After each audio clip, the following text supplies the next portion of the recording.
इस वीडियो में समझते हैं कार्टेशियन प्रोडक्ट क्या होता है। वीडियो को लास्ट तक के देखिए, बहुत आसान है। ठीक है, दो नॉन एम्प्टी सेट का जो प्रोडक्ट होता है वो कार्टेशियन प्रोडक्ट कहलाता है, और किस तरीके से हम इसको डिफाइन करते हैं यहाँ पर हम लोग देखते हैं। ठीक है, तो यहाँ पे कार्टेशियन प्रोडक्ट की डेफिनेशन क्या होगी। Let A and B be the two non empty set, be the two non empty set, two empty non empty set.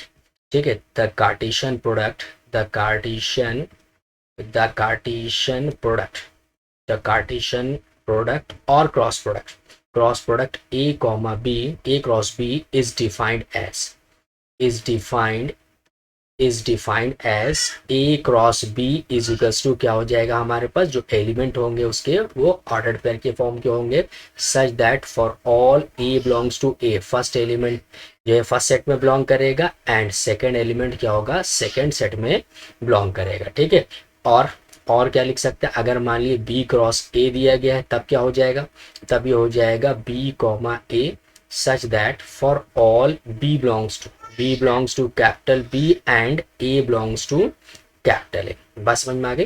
तो अब यहाँ पर ये कार्टेशियन प्रोडक्ट हो गया। ठीक है, फॉर एग्जाम्पल अगर हम एक एग्जाम्पल ले लें, ठीक है, फॉर एग्जाम्पल अगर हम लोग एग्जाम्पल देखें यहाँ पर, तो यहाँ पर क्या हो जाएगा, यहाँ पर हम लोग ने ले लिया है। ठीक है, एक ए सेट ले लेते हैं जिसमें एलिमेंट लेते हैं 1 2 3, और एक बी सेट ले लेते हैं जिसमें एलिमेंट ले लेते हैं एक्स कॉमा वाई। ठीक है, तो अब हम इसका डिफाइन करने जा रहे हैं कार्टेशियन प्रोडक्ट मतलब ए क्रॉस बी। ठीक है, क्या डिफाइन करने जा रहे हैं, ए क्रॉस बी। तो यहाँ पे 1 2 3 पहले सेट का क्रॉस प्रोडक्ट निकालने जा रहे हैं, किससे, दूसरे सेट से।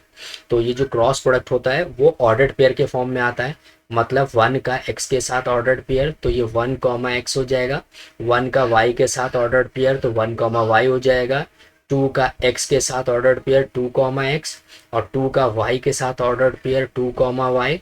सिमिलरली 3 का x के साथ ऑर्डर्ड पेयर 3 कॉमा एक्स, और 3 का y के साथ ऑर्डर्ड पेयर मतलब 3 कॉमा वाई। ठीक है, तो आपने एक चीज़ देखा कि ये a क्रॉस b निकला है, मतलब a इंटू बी या ए क्रॉस प्रोडक्ट बी या ए कार्टेशियन प्रोडक्ट बी। ठीक है, निकला है, जो कि सारे एलिमेंट किस फॉर्म के होंगे, ऑर्डर्ड पेयर फॉर्म के होंगे। ठीक है, बात समझ में आ गई।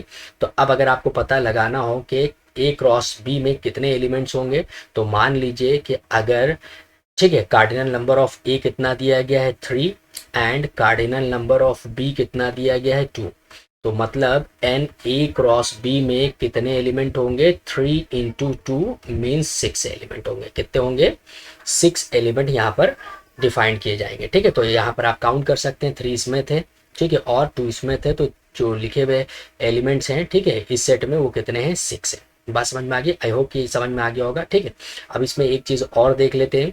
ठीक है, एक चीज़ नोट करने वाली बात ये है यहाँ पर, ठीक है, क्या है नोट करने वाली बात, तो नोट करने वाली बात ये, अगर मान लिया, ठीक है, ए क्रॉस बी 5 है, ए क्रॉस बी 5 मतलब दोनों के क्रॉस प्रोडक्ट में कोई एलिमेंट नहीं है, तो ये कब होगा, जब या तो ए 5 होगा फिर या फिर क्या हो जाएगा, बी 5 होगा। ठीक है, दोनों में से कोई एक 5 होगा। बात समझ में आ गई, क्लियर है।